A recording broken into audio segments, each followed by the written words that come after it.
están? Bienvenidos, bienvenidas como siempre a un capítulo más de Género en Sintonía. Estoy una jornada más con invitadas en estudio acá en UFRO Medios, UFRO Radio. Jessica González, estamos hoy día con la doctora Jessica González Gómez. ¿Cómo estás, Jessica? Y ahí vamos a contar un poquito también sobre tu currículum. Bienvenida. Muchas gracias por la invitación, Nadia. Un gusto estar acá, un privilegio en realidad y bueno, veremos ¿Qué sale de qué esto? sale de esto. Sí. Va a ser Como algo siempre, bueno porque... como decimos los historiadores cuando vamos al archivo, veremos qué encontramos. Ah, así Qué es, fuente porque encontramos. además, y ahí vamos a estar conversando eso también, que tú conoces un poco el formato de comunicar a través de los medios, del streaming.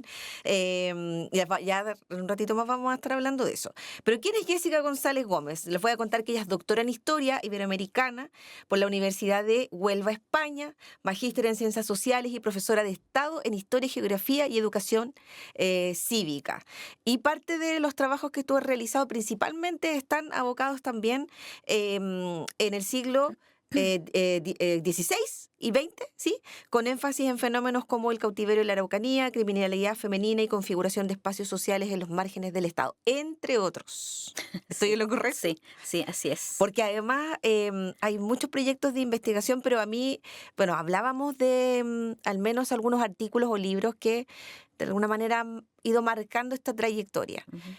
Pero a mí algo que me llamó la atención, que son temas que a lo mejor no tan conversados en los medios o socializados, que tienen que ver con las mujeres y la criminalización. Ah, ok, ok. Me gustaría empezar como por ese lado, Sí. porque creo que es muy llamativo de cómo primero cómo el rol de las mujeres es visto en la historia, Ujú. ¿no? Que también ha habido harta discusión de cómo se Sí, representa sí. la historia de la mujer o la mujer en la historia, de que muchas veces las historias son contadas por hombres con mirada masculina, pero particularmente el hecho de asociar y del perfil o la perfilación o la caracterización de las mujeres en la criminalización. ¿Cómo lo han Ok. trabajado ustedes? Bueno, a lo mejor sería importante decir que cómo partió este tema, ¿no? Exacto.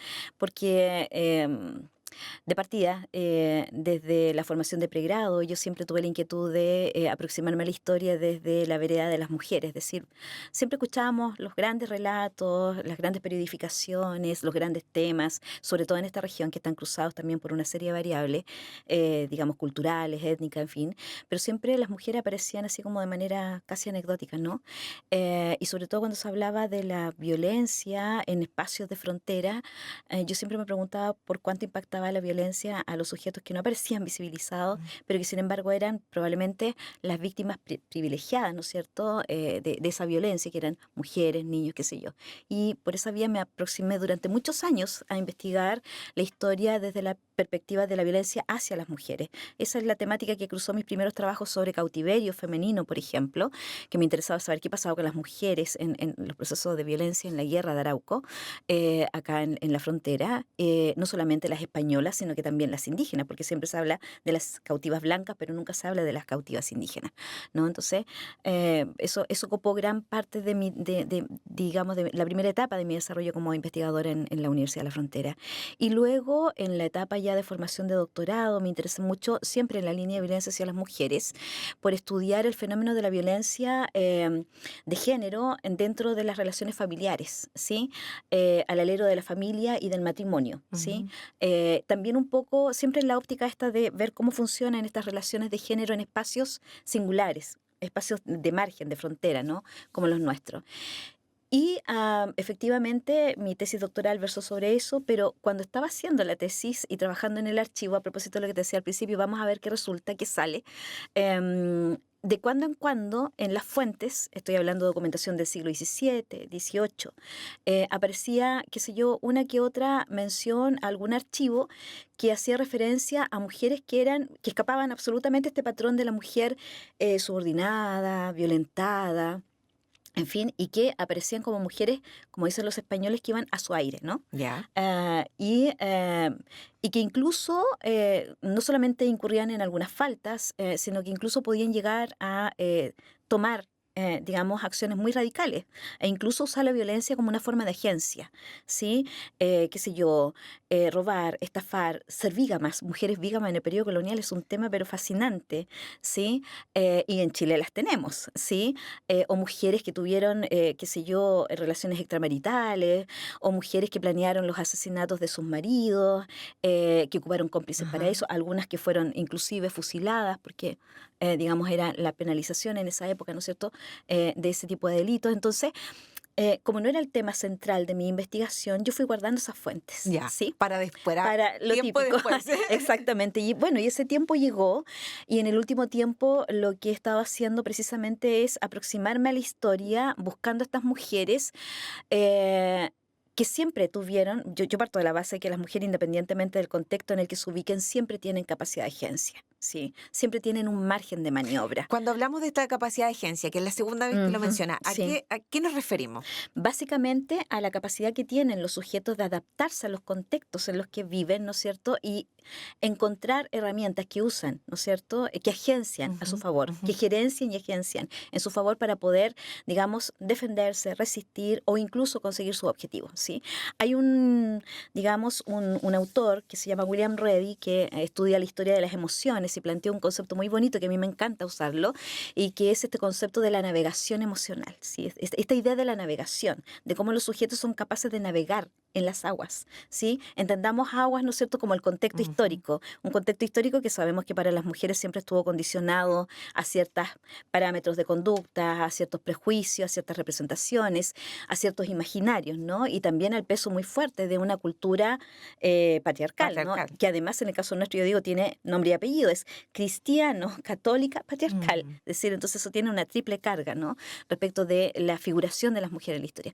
Pero dentro de esos márgenes, a mí me parece que las mujeres sistemáticamente, inclusive en la condición de víctima, tienen la capacidad de mostrar y de construir una narrativa respecto de sus historias que de pronto, ¿no es cierto?, tú te das cuenta de que es casi una performance. Sí que no es siempre una performance, ¿sí? Y en eso hay un ejercicio evaluativo de sus posibilidades, digamos, para poder conseguir o avanzar en determinada línea de acción. Entonces, me interesaba y me sigue interesando muchísimo ese fenómeno. Y bueno, como te decía, me encanta este concepto de la navegación. Imagínate tú un mar y uno navegando, ¿no? Tratando de llevar el rumbo en la inmensidad de tu embarcación. Un poco es eso lo que intentamos buscar en las fuentes en el último tiempo. Y bueno, una cosa va llevando a la otra y por esa vía llegamos a tratar de investigar en este espacio, en la zona de frontera, particularmente en la segunda mitad del siglo XIX, que es cuando entramos, ¿no es cierto?, de lleno a formar parte de la institucionalidad, digamos, del Estado de Chile, y por lo tanto Ujú. hay documentación que se puede investigar o se puede revisar para estos temas, y empezamos a buscar estas mujeres transgresoras. En ese sentido yo diría que evolucioné o combiné la historia de género y la historia de la violencia con la historia de la transgresión. Y dentro de la transgresión, particularmente la transgresión femenina, y dentro de la transgresión femenina me interesaban no solamente, qué sé yo, mujeres adúlteras o infieles o escandalosas, sino que también mujeres violentas. Que uno pudiera decir, pero ese es un tema muy pequeño, ¿no? Si uno pone incluso hoy día mismo en términos estadísticos y compara criminalidad masculina con Con femenina, femenina. la criminalidad femenina se queda muy por debajo, ¿no? Sin embargo, ese fenómeno existe, ¿Y cuáles ¿sí? eran las características, o cuál es la característica o las características de este perfil de mujer? Es, Por sí. ejemplo, en el contexto socioeconómico, educación, o a qué hechos delictuales se relacionaban más. Ok. Es muy complejo el tema, hay múltiples variables que considerar, pero yo diría que un patrón, un común denominador, si es que lo queremos plantear así para poder definir este Ujú. perfil que forma parte en realidad de uno de los objetivos del último proyecto que tenemos, Proyecto FONDES, y asociado precisamente al estudio de la violencia y la criminalidad y las emociones en el departamento de Temuco, aquí en la región. Entonces, hay algunos elementos comunes. Normalmente son mujeres que han sido expuestas a distintas distintos contextos de precarización, Ya. decimos nosotros.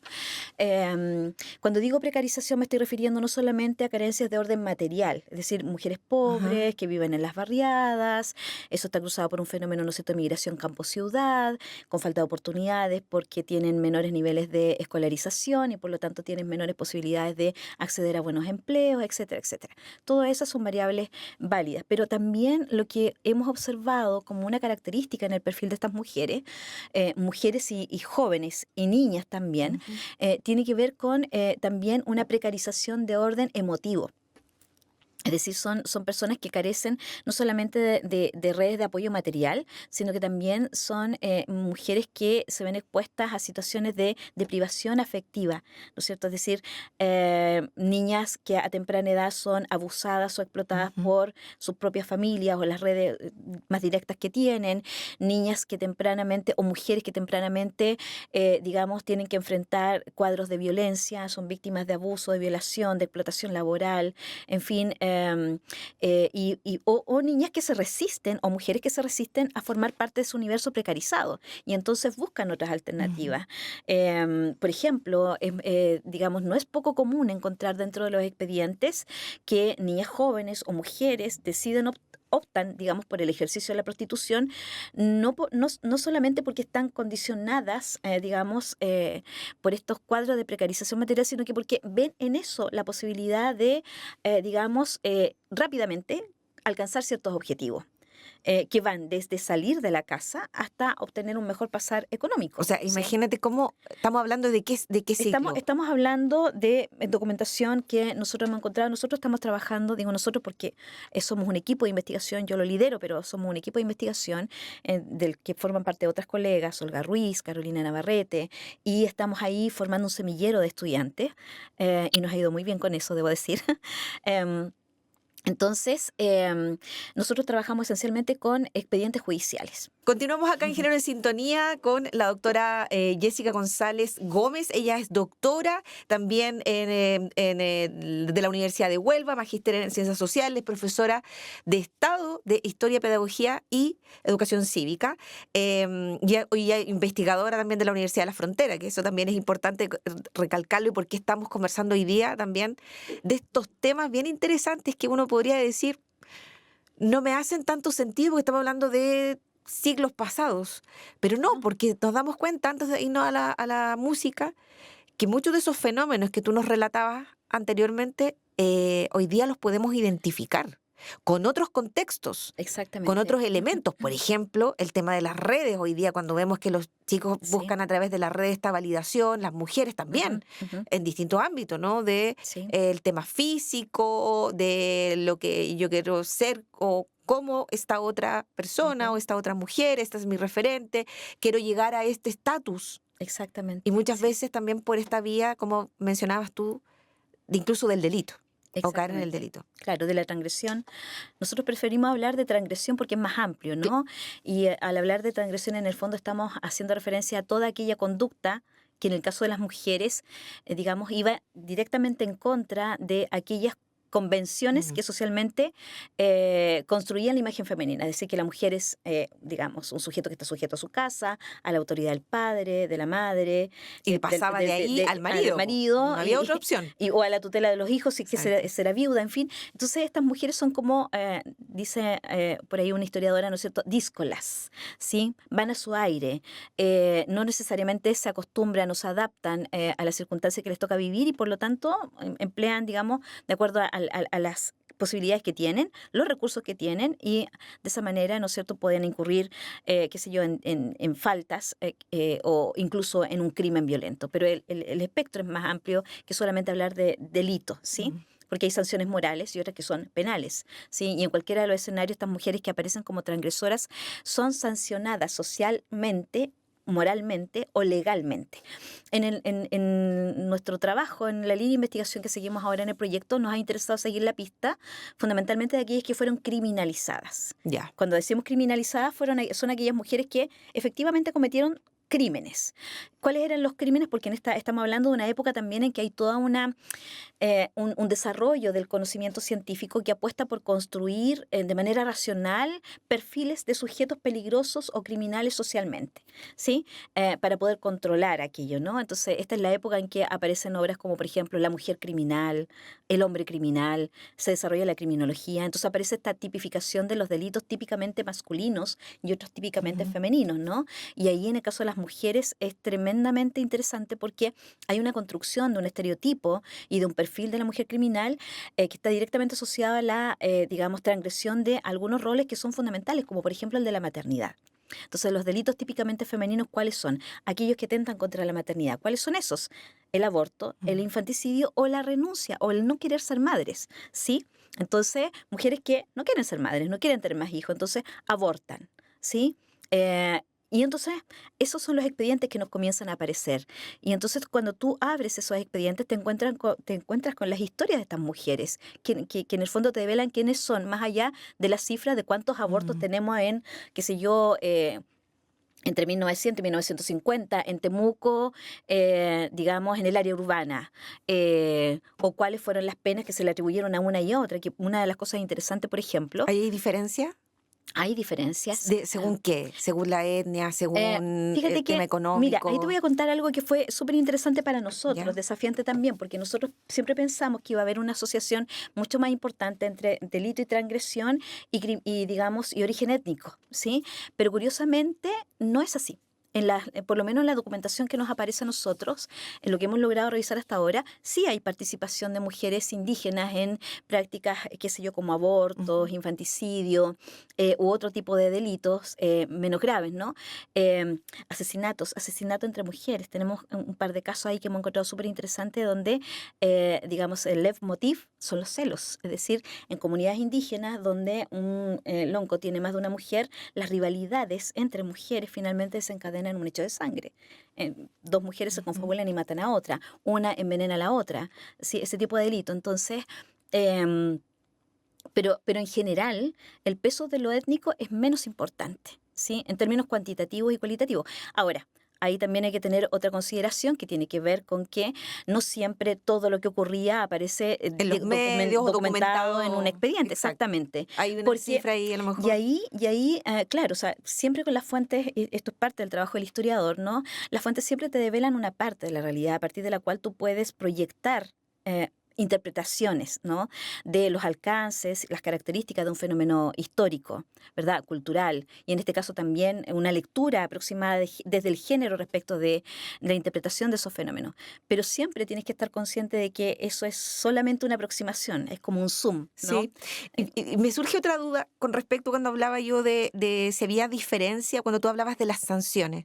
Si, por ejemplo, Ahí hay algo súper claro, por interesante. ejemplo, si había una mujer que fuera detenida o que se le pudo comprobar un delito, que tuviera, por ejemplo, un mejor estatus versus una mujer que tenía una precariedad económica, por ejemplo. Ujú. Lo hablo en el fondo como un reflejo también del sistema, Ok, sí, que hoy día entiendo. también lo vemos, que Sí, también no entiendo. necesariamente podemos decir que toda la justicia es tan justa, ¿no? Claro. Pero ¿había alguna diferencia o algún atisbo de, Mm. de ese tipo como de discriminación, si lo queremos llamar de alguna manera? ¿O no necesariamente? Sí, pero hay que ser cuidadoso, Ya. porque de pronto también ocurre que la aproximación al análisis de estos fenómenos puede hacerse desde la preconcepción o el prejuicio, Ajá. ¿no? Y eso, más que entregarte una aproximación real, lo que hace es tergiversar la interpretación del fenómeno. Por ejemplo, en relación a lo que tú dices, normalmente la documentación que llega a los tribunales de justicia es de gente, digamos, de mujeres de estratos populares, pobres, ¿sí?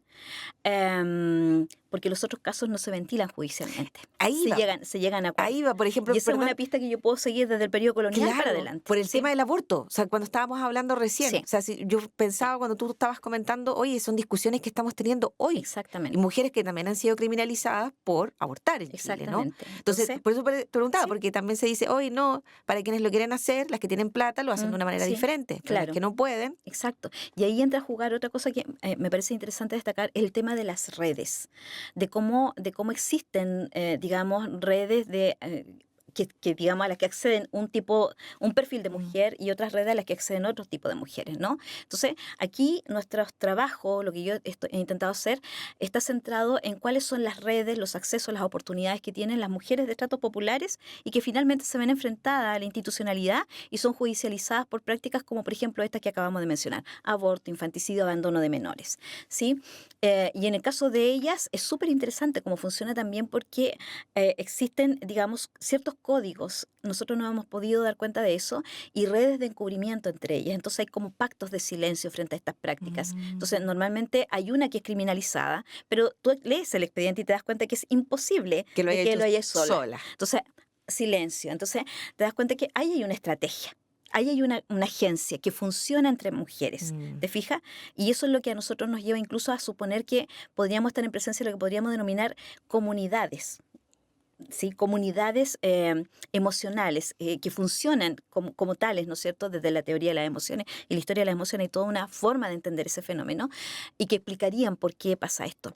Pero por otro lado, y esto es más interesante todavía, tú podrías decir: el Estado se empeña a principios del siglo XX en normarlo todo, en controlar la conducta de los sujetos, ve a estos sujetos, digamos, que transgreden, que son díscolos, ¿no es cierto? Estas mujeres que van, digamos, a su aire como una suerte de amenaza contra un modelo de sociedad, de Estado que se quiere proyectar. Y entonces uno va al Código Penal y tú encuentras ahí la tipificación de los delitos, ¿verdad? Y tú dirías, y sí, efectivamente, infanticidio, aborto, ¿no es cierto?, abandono, tienen penalidades altas, ¿sí? Son considerados crímenes y delitos graves, ¿no? No obstante, a la hora de aplicar las penas, ¿sí? Tú te das cuenta de que, claro, puede haber un discurso muy condenatorio de la práctica del infanticidio o el aborto, pero a la hora de aplicar las sentencias, lo que nosotros nos hemos encontrado es que las sentencias son relativamente bajas, ¿sí? Mm.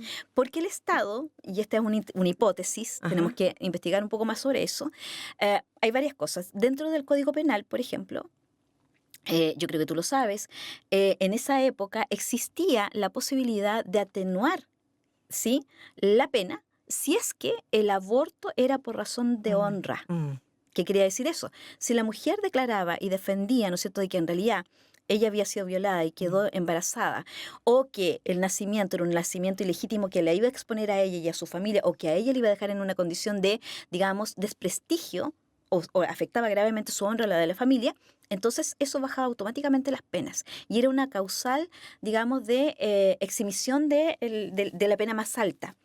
Entonces está eso, que el propio Código Penal, tú dices, bueno, ¿evolucionamos o no evolucionamos? Mm. Porque, digamos, hoy día estamos discutiendo todavía sobre eso, una Exacto. cuestión que un código que se elaboró en el siglo XIX, ¿sí?, ya lo reconocía. Entonces, en algún minuto algo pasó, como que retrocedimos, ¿no? Entonces, como también para Mm. leerlo.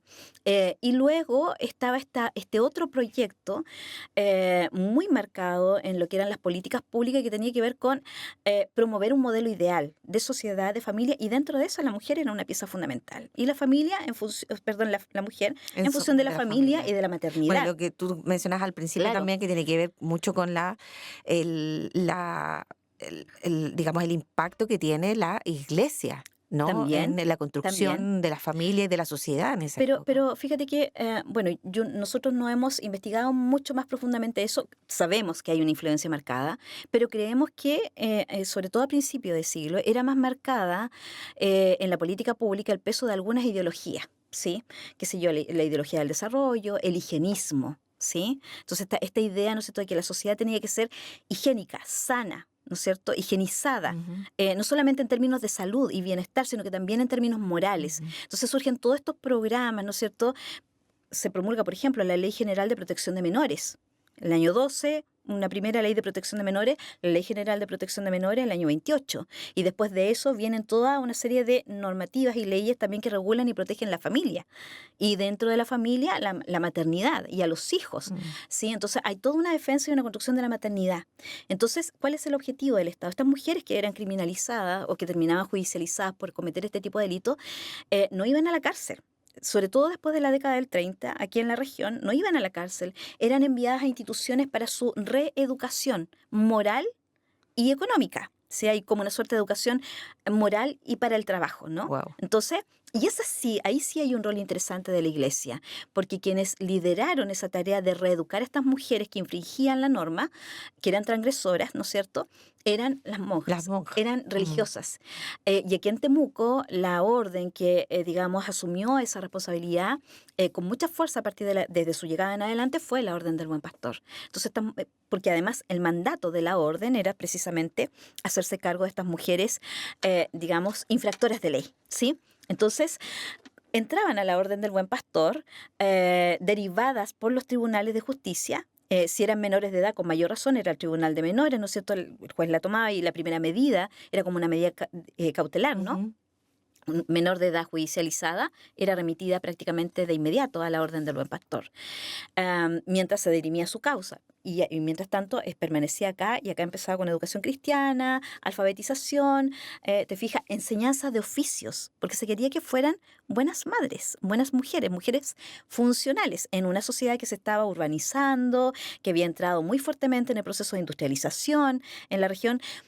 Hay todo un cruce de variables que hacer allí, ¿no? Súper Sí, interesante. Y muy interesante, me muy parece a interesante mí. porque yo creo que independiente de que uno diga o algo entendiera, o sea, conocer en más profundidad los fenómenos, Sí, pero además con esta investigación, con esta evidencia científica que es la investigación que ustedes realizan como equipo a través de, por ejemplo, de estos archivos que son las causas judiciales exacto, y que de alguna u otra manera nos ayuda a generar el contexto, ¿no? No solamente es el documento, o sea, exacto, ustedes también sí, hacen un sí, trabajo que habla del de, contexto político, exacto, social, por supuesto, cultural sí. y de nuestra ciudad. O sea, imagínate el valor que tiene eso, porque generalmente estamos acostumbrados a ver otros contextos, Ujú. o latinoamericano, o en Chile, pero si lo llevamos además a algo que es territorial, Eso es se muy llama, interesante eso se conocer. llama en historia análisis situado, ¿no? Es decir, yo puedo tener el diagnóstico general, pero necesito entender dentro de ese Mm, diagnóstico dónde ubico el espacio local y exacto. lo regional. Y allí yo defiendo esta premisa, no es muy original, pero la hago carne. A mí me parece que esta región tiene una serie de características particulares que hacen precisamente que debamos hacer una lectura específica de los fenómenos en este contexto.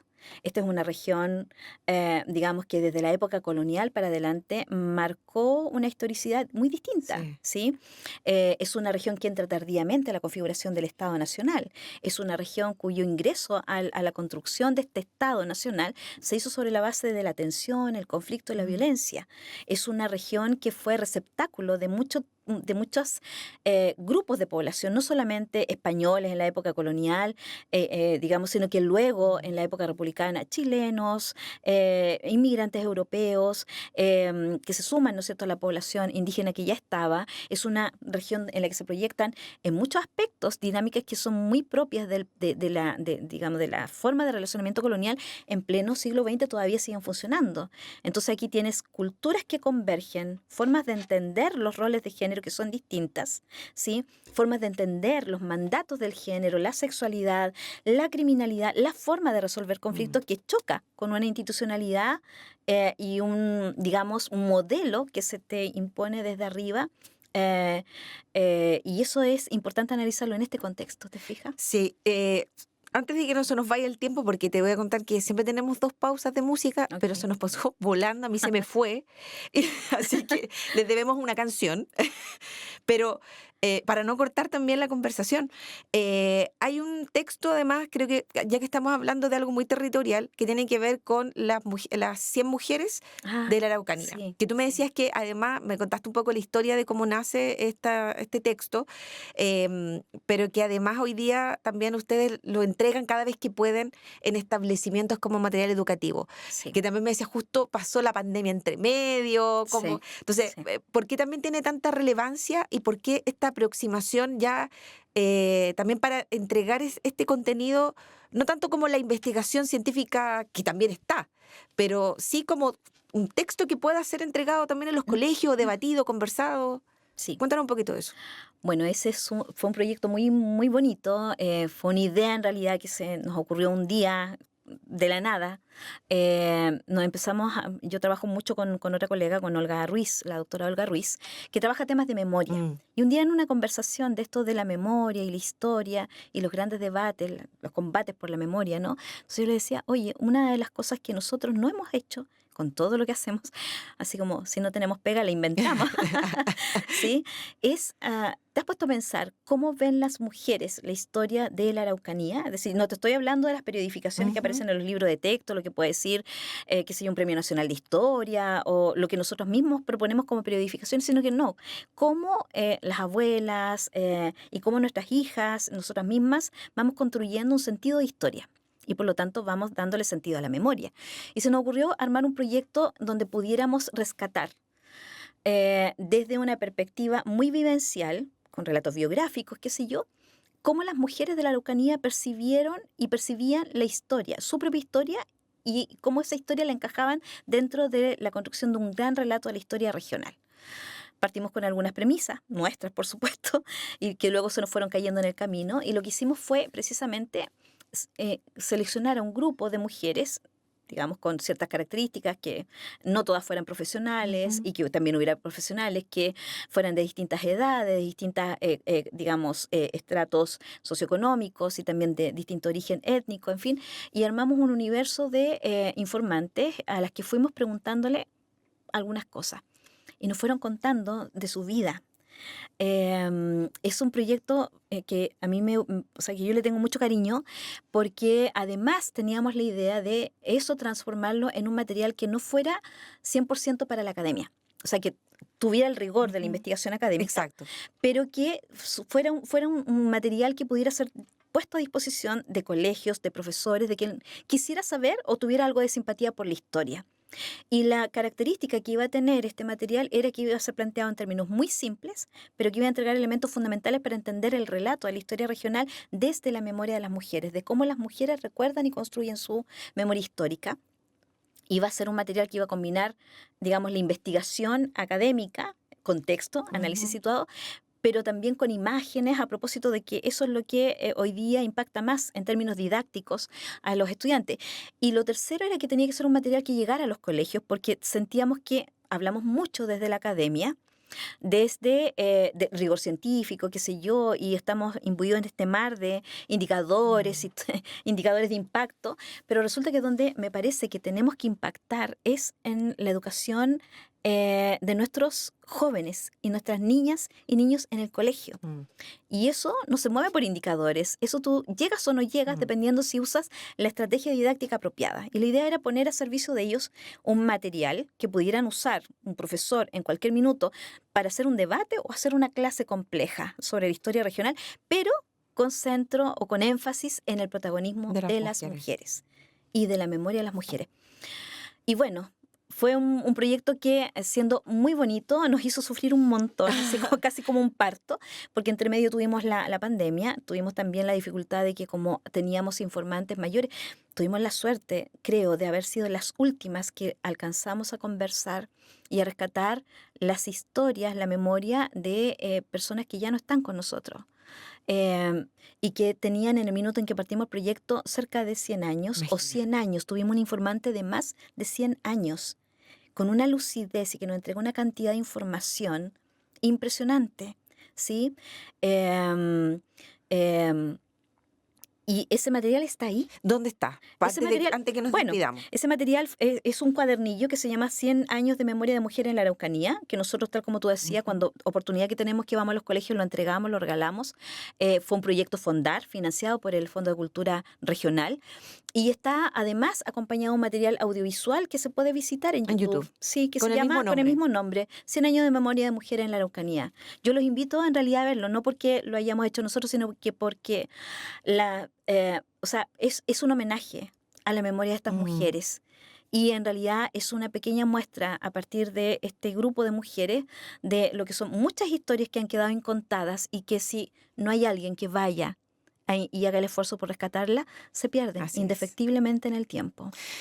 Doctora Jessica González Gómez, ella es académica del Departamento de Ciencias Sociales de la Universidad de la Frontera, es doctora también iberoamericana, en Historia Iberoamericana por la Universidad de Huelva, magíster, pero también se nota ahí el corazón de pedagoga, Ay, sí, de profesora en Historia, sí, también por ese último mensaje, que en el sí, fondo finalmente la construcción o los cambios, las transformaciones muchas veces empiezan o deberían empezar no en esta etapa, en la etapa de los niños, de sí. los adolescentes, porque ahí hay posibilidades todavía de generar cambios.